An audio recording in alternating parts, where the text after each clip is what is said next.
guys, so ngayon part 4 na po tayo. Tapos ang gagawin po natin guys, papakita natin kung anong laman ng bag natin guys. Yan, bag.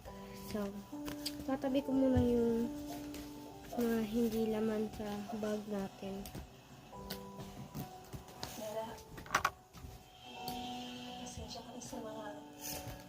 Ito po. Okay. Wow. Ito, roller. Siyempre meron tayong roller.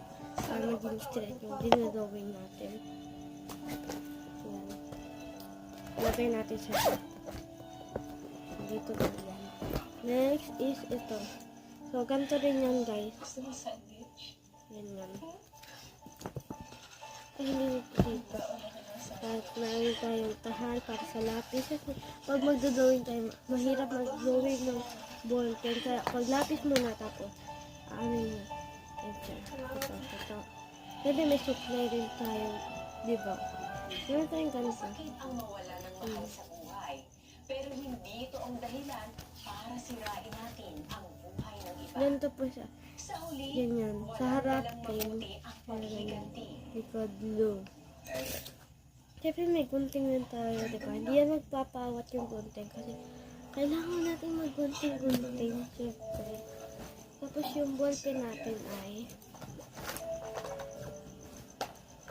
actually yung dalawa yung lapis ko, tapos tinaguan yun ako ng kape. Ito po yung lapis ko, tapos yung ballpen ko po, wait lang. Ito na yung ballpen natin guys, kinuha ko na rin.